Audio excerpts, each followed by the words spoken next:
friends, I am Dolly and today we have learnt about class 8 geography chapter number 2 जिसका part number हम 3 देखेंगे। तो guys इस chapter में हम क्या पढ़ रहे थे उसको हम कंटिन्यू करते हुए आज हम हमारा जो न्यू टॉपिक जो है soil resources. In our previous videos we have discuss about the land resources but in this video we have discuss about soil resources. जैसे कि आप सभी को पता है कि सॉइल क्या होती है, लैंड के सेकेंड टॉप लेयर होती है, यानी कि लैंड के ऊपर जो लेयर पाई जाती है उसको सॉइल कहते हैं। ओके, जैसे कि आप सभी को पता ही है।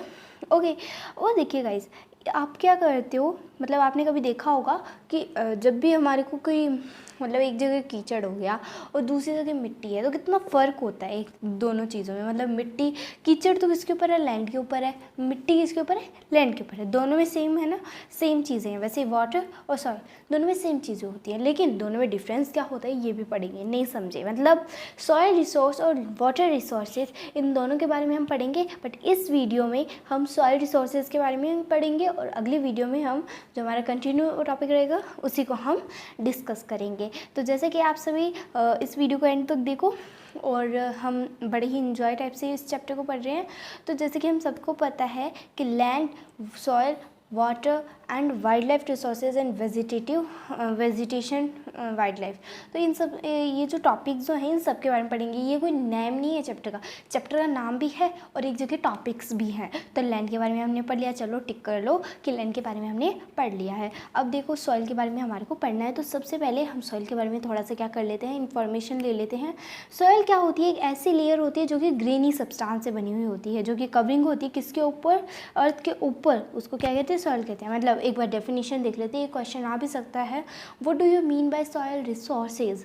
तो ये क्वेश्चन बहुत ही इम्पॉर्टेंट भी है और इंटरनल क्वेश्चन भी है, क्योंकि टॉपिक से ही क्या बनते हैं, क्वेश्चंस बनते हैं। तो इस चीज़ को ज़रूर आप नोट करें। ओके, तो स्टार्ट करते हैं हम सॉइल रिसोर्सेज। जैसा कि आप सभी को पता है सॉइल रिसोर्सेज, सॉइल का मतलब होता है मिट्टी और रिसोर्सेज यानी कि जो भी हमारे मतलब रिसोर्सेज का मतलब क्या होता है, जैसे कि आपने कोई भी आपके आसपास जो भी चीज़ देख रहे हो जो कि हमारे काम के लिए होती है, जो कि नॉन लिविंग है, जो भी चीज़ है वो सब कुछ क्या है, रिसोर्स है। वो एक प्रकार से उत्पन्नीय साधन है, इसको ये बोल सकते हैं हम, रिसोर्स को उत्पन्नीय साधन, जो कि हमारे को या तो नेचुरल भी हो सकता है या फिर ह्यूमन मेड भी हो सकता है। ओके, तो ये क्या है, सॉइल रिसोर्स तो क्या है, हमारा एक नेचुरल रिसोर्स है। ओके, तो देखते हैं, the layer of granny substance covering the surface of the earth is called soil. एक ऐसी लेयर जो कि ग्रेनी सब्सटेंस कवर कर रखी है, यानी कि जो अर्थ के ऊपर जो ग्रेनी सब्सटेंस लाइक कवरिंग जो है उसी को हम क्या कहते हैं, उसी को हम सॉइल कहते हैं। यानी कि क्वेश्चन आ सकता है, which layer of earth is known as greeny substance covering surface, या फिर क्वेश्चन ये पूछ सकता है कि surface of the greeny substance is known as, तो हम बोल सकते हैं दिस इज़ द सॉइल, क्योंकि ग्रीनी सब्सटेंस की जो कवरिंग जो है वो क्या है, हमारी सॉइल। ये आपको फिल इन द ब्लैंक्स में पूछ सकता है, शॉर्ट क्वेश्चंस में पूछ सकता है, टिक द करेक्ट में पूछ सकता है। ये हमारे को 3 टाइप से यानी 4 टाइप से पूछ सकता है, तो हमारे को इसके बारे में जानकारी रखना बहुत ज़रूरी है। ओके, तो लैंड फॉर्म्स क्या होता है, देखिए, soil organic matter plus mineral and weathered rock. Soil जो है वो क्या क्या है, सॉइल में क्या क्या हो सकता है, organic matter, minerals and weather rocks, ये सब क्या है, सॉइल के ऊपर ही फॉर्म होते हैं। ऑर्गेनिक मैटर प्लस मिनरल क्या बनाते हैं, सॉइल फर्टाइल बनाते हैं। यानी कि चलो देखो, ये यहाँ पे कुछ अलग बात है, यानी कि आपने क्रॉप प्रोडक्शन एंड मैनेजमेंट का चैप्टर तो पढ़ा ही होगा हमारे साइंस में, चैप्टर फर्स्ट जो था उसके बारे में थोड़ी सी यहाँ पे काम की चीज़ आई है। देखिए, सॉइल फर्टाइल, वहाँ पे एग्रीकल्चर प्रैक्टिसेस में क्वेश्चन भी था कि सॉइल फर्टाइल क्या होती है, यानी कि सॉइल को उपजाऊ बनाने के लिए किन किन चीज़ों की ज़रूरत होती है हमारे को, ऑर्गेनिक मैटर और मिनरल्स की। अगर मिनरल्स नहीं होंगे तो फिर हमारी सॉइल फर्टाइल नहीं होगी, अगर ऑर्गेनिक मैटर नहीं होएगा और मिनरल्स होंगे तो भी वो फर्टाइल नहीं होगी। यहाँ पे दोनों चीज़ों के काम में होती है। जैसे आपने देखा होगा कि मतलब जो सेक्सुअल रिप्रोडक्शन होता है उसमें क्या होता है, मेल गैमेट फीमेल गैमेट दोनों की ज़रूरत होती है। वैसे ही ऑर्गेनिक मैटर और मिनरल्स दोनों की ज़रूरत से क्या बनता है, सॉइल फर्टाइल बनती है। ऐसे थोड़ी ना अगर आपने मिट्टी डाल दी, चलो बीज डाल दिया, पानी नहीं डाला, उगेगा क्या पेड़, नहीं उगेगा। ऑब्वियसली बात है, पेड़ बिल्कुल नहीं उगेगा। क्यों, क्योंकि उसको पानी की भी तो ज़रूरत है। वैसे ही सॉइल को फर्टाइल करने के लिए ऑर्गेनिक मैटर और मिनरल्स की दोनों की ज़रूरत है। तो ये सॉइल क्रॉप की बात आई थी यहाँ पे, तो हमने उसको डिस्कस किया। वेदर रॉक जो कि हमारे नॉर्मली काम आते ही रहते हैं, जैसे वेदर रॉक, यहाँ पे माउंटेन्स पे भी माउंटेन्स वाले भी रॉक्स जो होते हैं वो भी बहुत काम आते हैं। और जो मिट्टी से निकलते हैं, मिट्टी के अंदर से जो हमारी हॉरिजॉन डी जो लेयर जो है हमारी मिट्टी की उसमें भी अवेलेबल रहते हैं, उनको वेदर रॉक कहते हैं। ये जो चैप्टर जो है ये भी हम हमारे साइंस के टॉपिक में पढ़ेंगे, लेकिन उससे पहले हम इसको डिस्कस कर लेते हैं। देखिए वेदरिंग क्या होता है, देखिए the breaking up and decay of exposed rocks by temperature changes, frost action, plants, animals and man।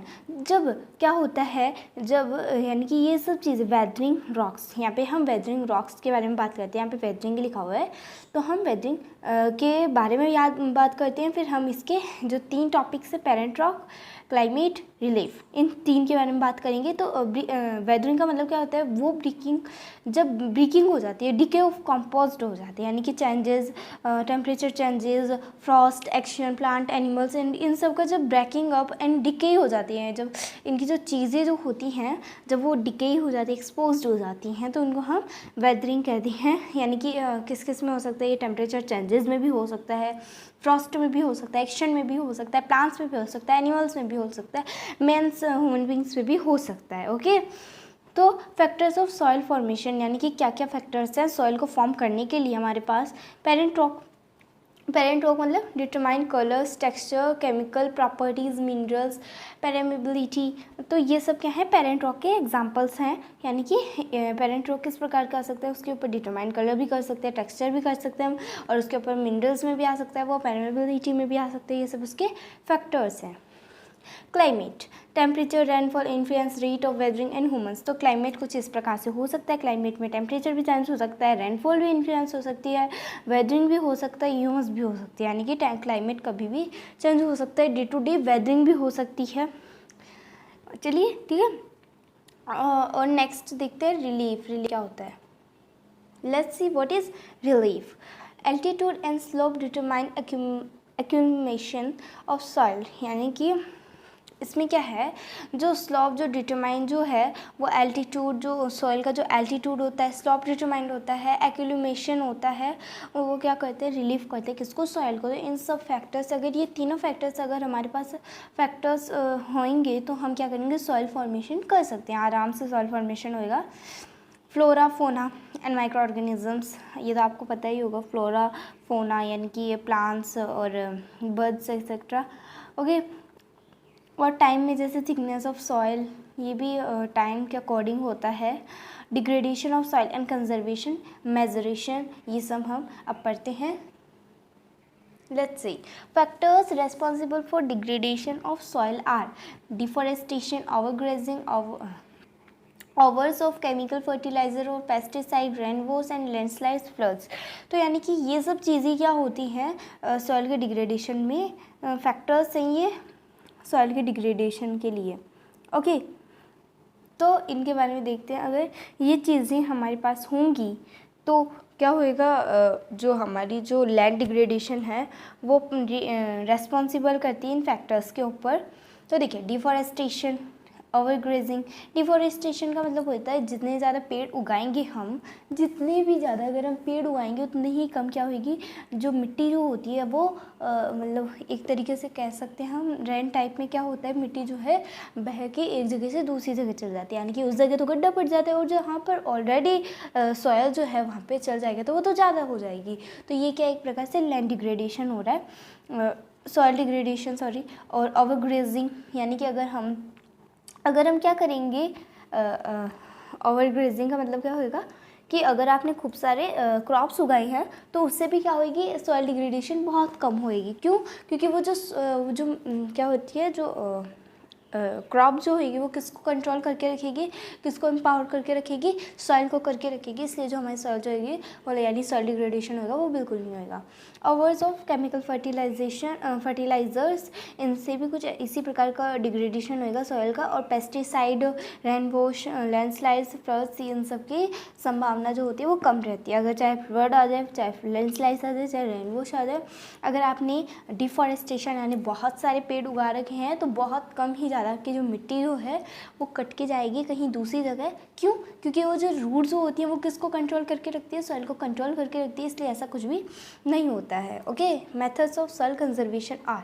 अब क्या मेथड्स हैं सॉइल को कंजर्वेशन करने के लिए? लेट्स सी जैसे कि आप देख रहे होंगे कि ये क्या है, पेड़ है, हम सबको ही पता है ये दिस इज़ अ ट्री। और ये क्या है? Organic matter. मतलब आपको बताएं तो ऑर्गेनिक मैटर कैसे डेवलप होता है आपको पता ही होगा। अपनी बहुत पहले की यानी millions of years, billions of years पहले की बात सुनी होगी। जब हमारी जब हमारी अर्थ जब स्टार्ट हुई थी तो सबसे पहले वो एक आग के गोले की जैसे थी। मतलब उसके ऊपर बिल्कुल भी जीवन होना बिल्कुल भी संभावना ही नहीं थी, क्योंकि क्या था कि हमारे जो अर्थ जो थी वो बहुत ही आग की तरह थी, यानी सूर्य की तरह थी। फिर धीरे धीरे उसमें कॉन्फ्रेंस आने लगा और वो धीरे धीरे ठंडी होने लगी। फिर ऐसा समय आया जब जीवन उत्पन्न होने लगा। फिर डायनासोर्स आए। फिर डायनासोर के आने के कुछ समय बाद ही फिर से यानी कोई एस्टेरॉइड्स आया था। एस्टेरॉइड्स की वजह से क्या हुआ, जो उसका एस्टेरॉइड्स का एक मतलब बहुत बड़ा आ रहा, बहुत विशाल था, लेकिन वो किसी पत्थर से, किसी भी चीज़ से टकरा के वो टुकड़ा उसका एक तरफ किधर आ गया, हमारे अर्थ की तरफ आ गया, जिस वजह से क्या हुआ, वॉल्केनोज मतलब वो बहुत बड़ा गड्ढा किया। फिर कुछ समय बाद ही वॉल्केनोज जब इरप्ट हुए तो पूरी अर्थ जो है यानी ज्वालामुखी जब उत्पन्न हुए तो पूरी अर्थ क्या हो चुकी थी, अब रहने लायक नहीं बची थी। क्यों? क्योंकि हर तरफ आग ही आग थी, लावा ही लावा था। और फिर क्या हुआ कि हमारे जो डायनासोर जो थे उनमें क्या हुआ कि वो सारी जो प्रजाति जो थी डायनासोर की वो ख़त्म हो चुकी थी। जो पेड़ पौधे जो भी कुछ था वो सारा ख़त्म हो चुका था, इसलिए जो उनका जो मतलब वो बहुत नीचे जा चुके थे, अब वो यानी कि मिट्टी में दबे हुए पड़े थे। इससे क्या हुआ, फिर उनका ऑर्गेनिक मैटर बन गया। अब देखिए मिलियंस ईयर्स बाद जब उनका ऑर्गेनिक मैटर बन चुका है तो हम उसको क्या यूज़ कर रहे हैं, कॉल के रूप में यूज़ कर रहे हैं। इस प्रकार से यही बात समझ में। तो ये ऑर्गेनिक मैटर था। क्रॉप्स का मतलब होगा अगर हम क्रॉप ज़्यादा उगाएंगे, क्रॉप्स अगर हम उगाते हैं तो वो डिग्रेडेशन ऑफ सॉइल जो होती है वो बहुत कम होती है। प्लेन्स, कुछ लोग क्या करते हैं, मतलब प्लेन्स पे भी जो प्लेन्स जो होती हैं उन पे भी आपने देखा होगा कुछ ऐसे पेड़ जो होते हैं वो किसके ऊपर उग जाते हैं, प्लेन्स के ऊपर उग जाते हैं। फिर वो भी क्या करते हैं, मेरा मतलब ये है कि तो मतलब क्या होता है कि जब हम माउंटेन्स पे, अगर आपने देखा होगा जो आप खाते हो खट्टे मीठे, मेरे को नाम याद नहीं आ रहा है, वो किसके ऊपर उगते हैं, हमारे माउंटेन्स के ऊपर ही उगते हैं। तो मतलब कुछ ऐसे जो पेड़ पौधे होते हैं वो भी कहाँ उग जाते हैं, प्लांट्स के ऊपर उग जाते हैं। नॉर्मली कोई बात नहीं है कि वो सॉइल पे ही उगे, लैंड पे ही उगे, कुछ तो क्या होते हैं प्लेन्स पे भी उग जाते हैं, माउंटेन्स पे भी उग जाते हैं। तो ये क्या फॉर्म करता है, ये सॉइल कंजर्वेशन के ऊपर निर्भर करता है कि कौन सी चीज़ कहाँ उगेगी। ओके, तो ये भी होता है। और फिर देखिए जैसे कि आप ये डायग्राम देख रहे हो, इस डायग्राम में क्या है, अगर आप बहुत सारी क्रॉप्स उगाते हो, बहुत सारी क्रॉप्स उगाने के बाद यानी कि आपने कुछ समय पहले तो एक क्रॉप उगा दी थी, फिर उस कुछ दिन बाद फिर से क्रॉप उगाई है, तो वो क्या, एक तो ये देखिए ये एक तो बड़ी क्रॉप हो गई और ये बड़ी क्रॉप हो गई, ये छोटी क्रॉप हो गई। इस प्रकार से भी आपने बहुत सारे जो मेथड जो हैं वो देखे होंगे। और यही है, आपने देखा होगा कि जब भी आप रोड्स के ऊपर से ऐसे जाते हो तो आपको क्या मिलेगा, वहाँ पे कुछ इस प्रकार के साइन मिलेगा। जब भी आपने फ्लड्स ऐसे जाते हो तो इस प्रकार के साइन मिलते होंगे कि इस साइड मत जाओ, इधर बाढ़ आई हुई है, यानी कि अब आप इस मौसम में देख सकते हो, because this is the rainy season and in this season you have so in the Delhis, in the big cities there was an erosion of the road under to that, so we know about that. जैसे कि हमको पता ही है कि जब हम flood की तरफ जाएंगे तो फ्लड देखा होगा आपने, अगर फ्लड कभी कभी आ जाती है तो हमारे को ये निर्देशानुसार दिए जाते हैं। Okay, so control plugging parallel to slope, यानी कि आपने देखा होगा, ये तो मैंने लिखा है यहाँ पे, ये कोई काम की चीज़ नहीं है। वैसे ये क्या है, आपने देखा होगा कि जब भी आपने सबसे पहले इंसान ने क्या किया था, पहिए का क्या किया था, आविष्कार किया था, कैसे जब वो माउंटेन के ऊपर से गिराए थे तो वो स्लोप के टाइप से हुआ था, तो ये क्या हुआ था, पैरेलल ऑफ स्लोप्स। ओके, सो आज की वीडियो को हम यही एंड करते हैं। कैसी लगी वीडियो, अच्छी लगी तो वीडियो को लाइक कीजिए, चैनल को सब्सक्राइब कीजिए, वीडियो को शेयर करिए। तो मिलते हैं अपनी नेक्स्ट वीडियो में। Till then thank you and take care.